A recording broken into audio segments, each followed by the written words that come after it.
I've always prided myself on living a structured life.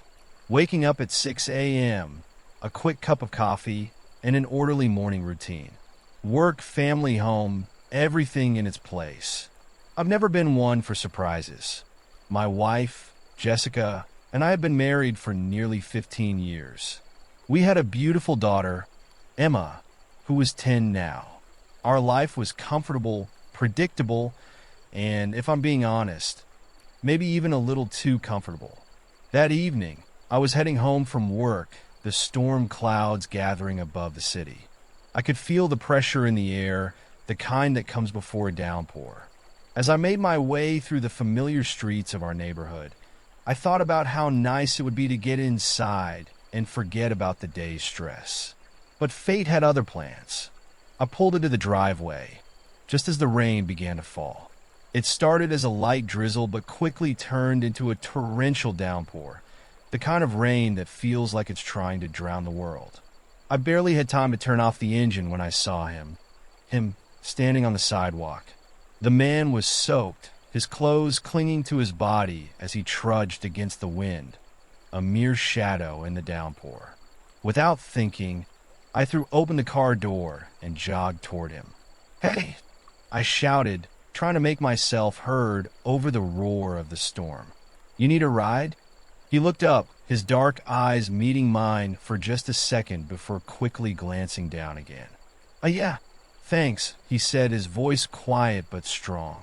I led him to the car, opening the passenger door for him. As he climbed in, I noticed how tall he was, probably a little over 6 feet, and how the rain had plastered his hair to his forehead, giving him a rugged, unkempt look. The warmth of the car hit him like a wave, and I noticed the tension in his shoulders as he settled in, still a little soaked from the rain. "So where to?"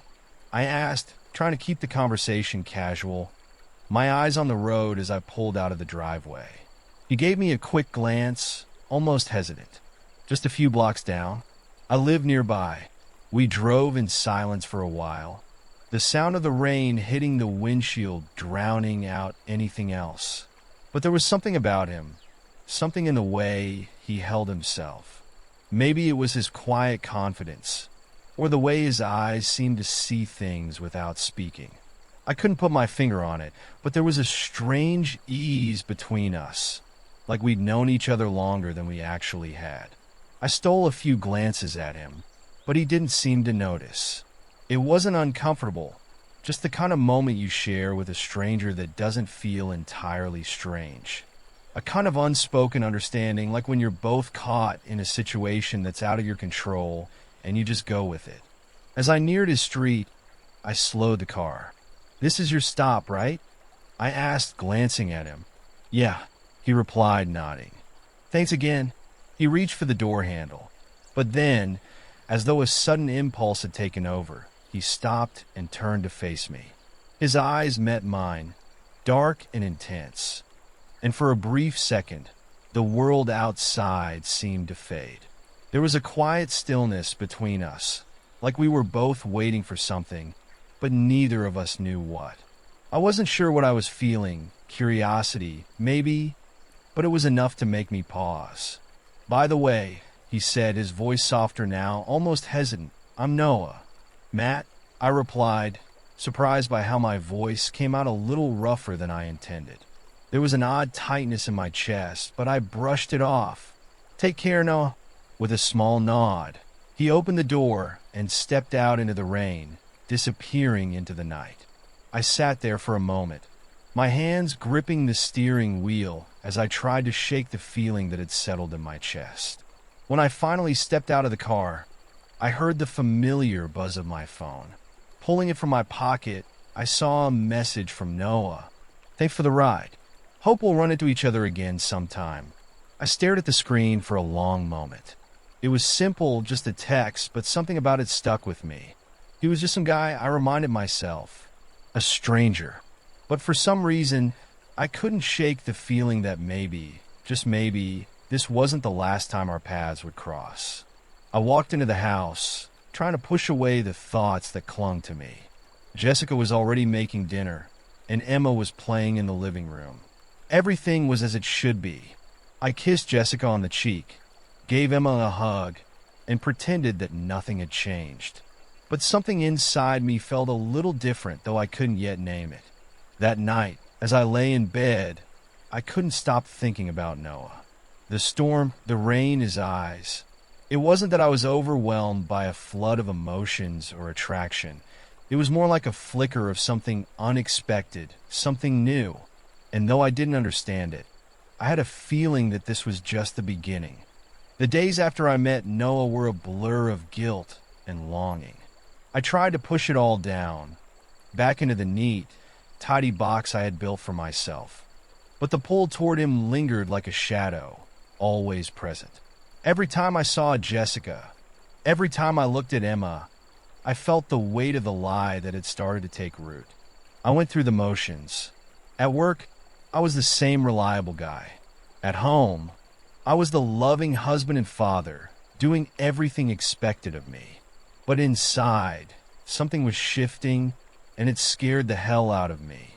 I hadn't been honest with myself about who I was for a long time, and meeting Noah had cracked something wide open. I tried to ignore it. I told myself it was a one-time thing. I was just being foolish. But then, 2 days later, I got a text from him. "Can we talk?"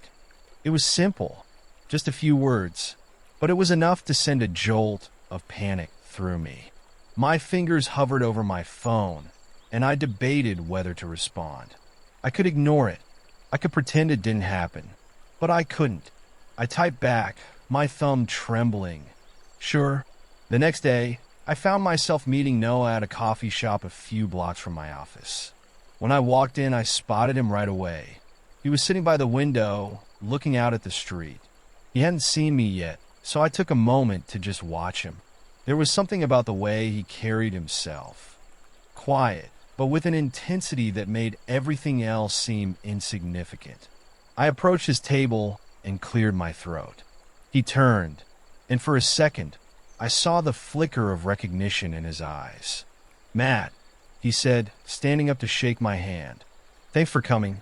I sat down across from him, the silence between us stretching before he finally spoke. "I've been thinking about that night," Noah said, his voice low. "About you. About what happened." I swallowed, my heart racing. "What do you mean?"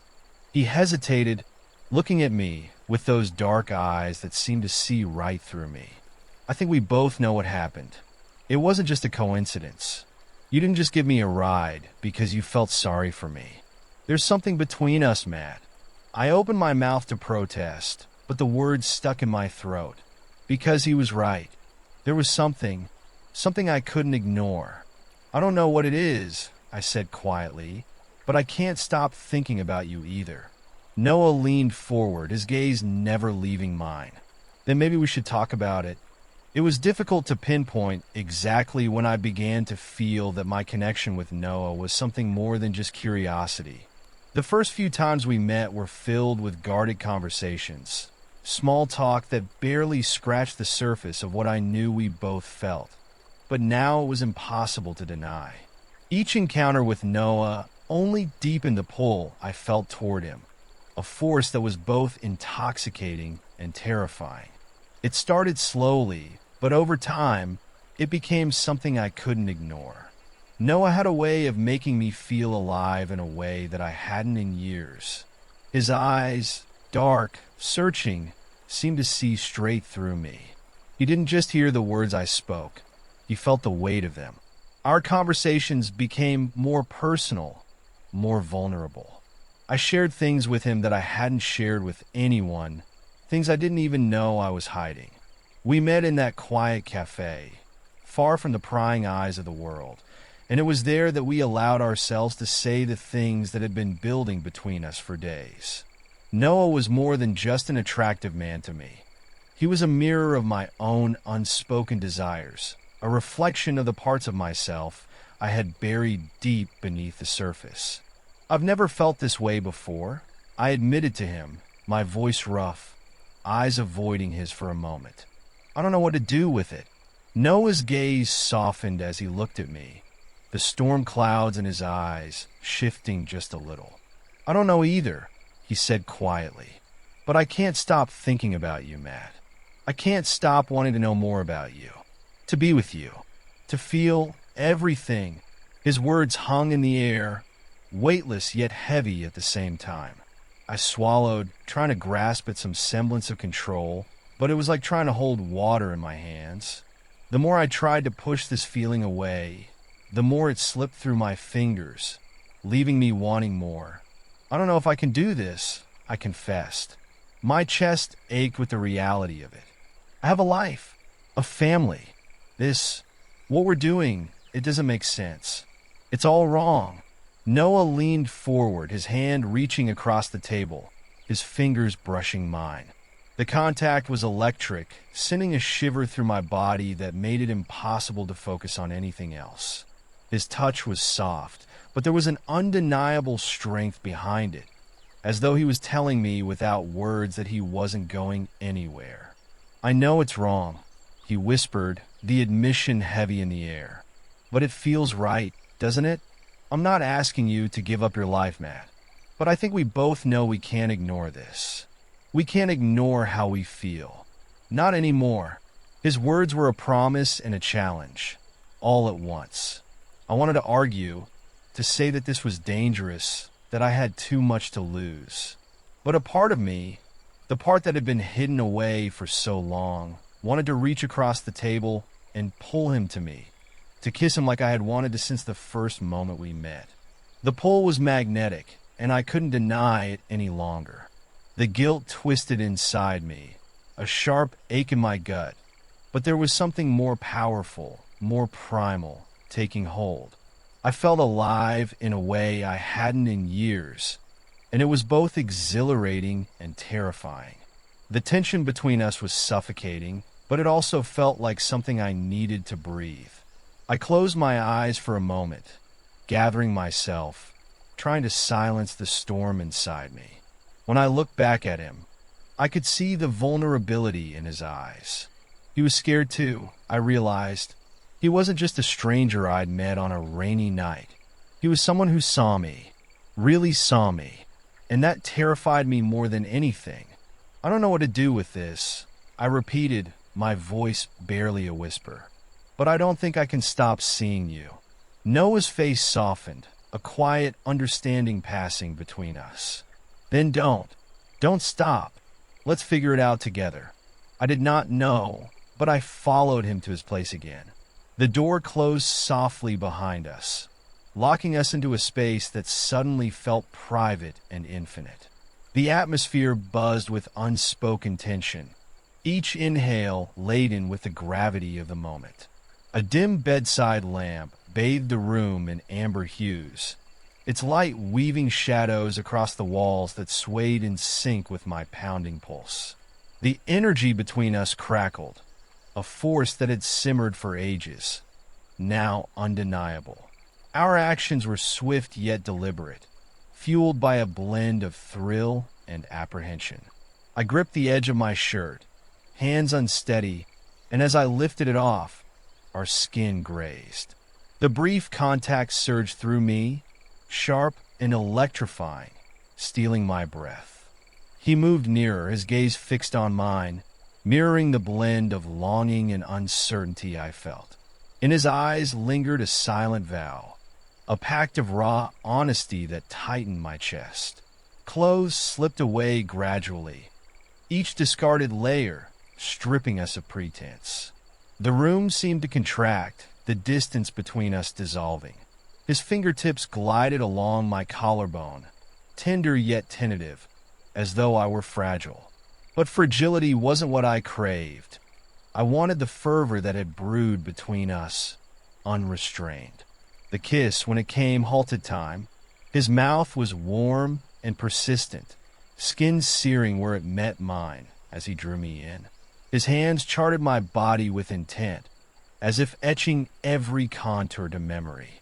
I surrendered to the current, my palms skimming his back, feeling sinews shift beneath them. There was no hurry, only immersion, a collision of discovery that felt ancient and startlingly new. As we joined, it was like pieces fitting seamlessly together. A gasp escaped me, pleasure rippling through my veins, yet it transcended sensation. Emotion swirled in his embrace, in his staggered breaths, in the unbroken hold of his stare. We communicated without words, a silent dialect of yearning and surrender that left me dizzy. Our sync was instinctive, each caress and murmur binding us tighter. Never had I felt so unveiled, yet fear had no place here. Only the security of being wholly known. He grounded me. I anchored him. The outside world ceased to exist. Afterward, we lay entwined, limbs loose, hearts still drumming.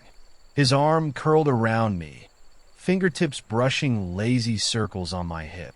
A tranquil stillness settled, a serenity I hadn't known I longed for. When our eyes met, his smile was tender, gaze brimming with an emotion too vast for words but echoing in my soul. No words broke the hush. None were needed. The quiet hummed with the certainty that something had shifted irreversibly.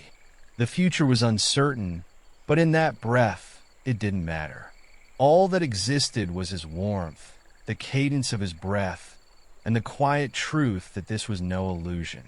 Drifting into hazy aftermath, eyes heavy, I sensed this was merely the first chapter. In the days that followed, I found myself living two separate lives. At home, I was the same man I had always been, the dedicated husband, the responsible father. I went through the motions, took Emma to soccer practice, helped Jessica with the dishes, and kissed her good night as if nothing had changed. But inside, something was shifting. The weight of my secret pressed against me constantly, reminding me that the life I had built was slowly crumbling around the edges. I couldn't help but sneak moments, stolen glances, and quiet conversations with Noah. He sent me texts, simple ones at first. "I'm thinking about you. I miss you." Each message felt like a thread connecting us, pulling me away from everything that had once been my world. I met him more frequently now, each time feeling like a betrayal. Every time I left the house to meet him, my heart would pound with guilt, and my mind would race with the consequences. What if Jessica found out? What if Emma noticed? I couldn't bear the thought of hurting them, of destroying the life I had worked so hard to build. But with Noah, I was someone else, someone I hadn't been in years. There was no pretension between us, no expectations. He didn't want me to be anything I wasn't. And it was in those moments, those rare, fleeting moments, that I felt truly seen. I spent more time at his apartment than I had ever intended. Noah's place was small, but it felt like a sanctuary, a space where I could breathe without the weight of my responsibilities suffocating me. He would make coffee, and we'd sit in silence, watching the rain fall outside the window. Sometimes we didn't even need to talk. The air between us was charged with something unspoken, but understood. His presence was enough, but the guilt never truly left. Every time I went back home, I felt the weight of my lies, the tension between Jessica and me growing thicker with each passing day. She noticed that I wasn't the same. My mind was elsewhere. My eyes were haunted with things I couldn't explain. The small, subtle things that once defined our relationship. The jokes, the intimacy were gone. One night, after a late meeting with Noah, I came home to find Jessica sitting in the living room, waiting for me. The lights were dim, the house eerily quiet. "Matt," she said, her voice trembling. "What's going on? I can feel it. There's something wrong. You're not here with me." "Not really." I looked at her, my heart heavy in my chest. I wanted to tell her everything, to explain that I was torn between two worlds, but I couldn't. The words wouldn't come. I could only lie. "I'm just tired, Jess. It's work. Everything's fine." But she didn't buy it. Her eyes searched mine, as if she were looking for the truth buried beneath the surface. "Is there someone else?" The question hung in the air like a weight I couldn't escape. And in that moment, I realized how much I had already lost. I don't know what to do anymore. I'm not even sure what I'm asking or what kind of advice I need. Maybe I'm just searching for someone to tell me that everything will be okay, that I didn't destroy everything I had in my life, in my family, in myself. Or maybe I'm just looking for someone to tell me I was right, that what happened with Noah wasn't wrong, that it was just something I couldn't help, that it was inevitable. But in my heart, I know better than that. I know it wasn't inevitable. I chose it. I chose him. But how could I have chosen it? How could I have chosen him over everything else? Over Jessica, over Emma, over the life I had carefully built and thought I could be content with. I've been married to Jessica for more than a decade. We've shared everything, our hopes, our fears, our children, our home. And I've been so sure for so long that what we had was enough, that it was the life. It was what I was supposed to want. But now, I find myself standing at the edge of a cliff, not knowing whether I should step forward and embrace the unknown or pull back into the safety of what I've always known. The guilt is overwhelming. Every time I close my eyes, I see Jessica's face, the hurt, the confusion, the disbelief that I could betray her in such a way. And yet, when I think of Noah, when I hear his voice in my mind, I can't deny the pull. It's like he's a part of me, a part that I never knew existed until now. And that terrifies me. I think back to our first meeting, how the storm that night seemed to match the chaos I felt inside. But in his presence, there was calm. I still remember the taste of that first kiss, the spark that ignited between us, the way he held me like I was something fragile, something worth protecting. That kiss was so much more than just a kiss. It was a shift in everything I thought I knew about myself, about what I wanted, about who I could be. It was the moment I crossed the line. And I don't know if I can ever go back. But that's the thing, isn't it? You can't just undo something like that. Once that line is crossed, there's no going back. And I don't know if I want to. But the guilt. Oh, the guilt. It eats at me. Every time I look at Jessica, I see the woman I promised myself to, the woman I vowed to love and protect. I look at Emma, and I think about what kind of man I want her to see in me. And I know that man isn't the one who's been sneaking out to meet Noah. I know that man isn't the one who's been hiding his heart from his wife, from his family, from himself. But here I am. Here we are, stuck in this terrible, beautiful mess. I don't know what to do. I don't know how to untangle it. I don't know how to decide who deserves more of me. Jessica, who has stood by me through everything, or Noah, who makes me feel alive in a way I didn't know was possible. And maybe that's what I'm really asking. What's fair? What's right? Do I keep living this lie, pretending like everything is okay, hoping that I can make it all work? Or do I take the leap, follow my heart, and see where it leads me, knowing full well the consequences? I want to ask Noah what to do.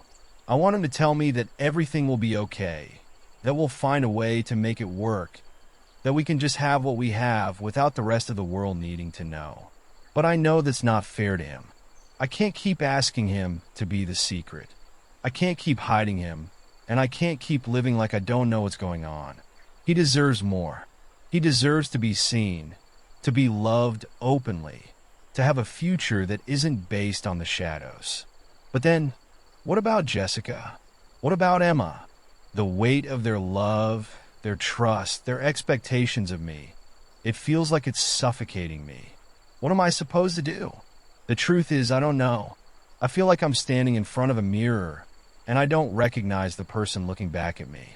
I want to tell myself that I've been a good man, that I've done my best, that I've been loyal and honest. But I can't, because deep down I know I've failed. I've betrayed everyone I've ever loved, including myself. And the hardest part is I don't even know if I regret it. Am I allowed to want something more than the life I've built? Am I allowed to choose this? To choose Noah, even though I know the consequences will be catastrophic? I've been trying to make sense of it all, but nothing seems to fit. It's like I'm looking at a puzzle with pieces that don't match, and no matter how hard I try, I can't seem to put them together. So, I ask, what should I do? What does it mean to love both of them? Is it selfish to want both? Or is it impossible to reconcile these two halves of myself? And most of all, how do I stop feeling like a man on the edge, ready to fall, but too scared to leap?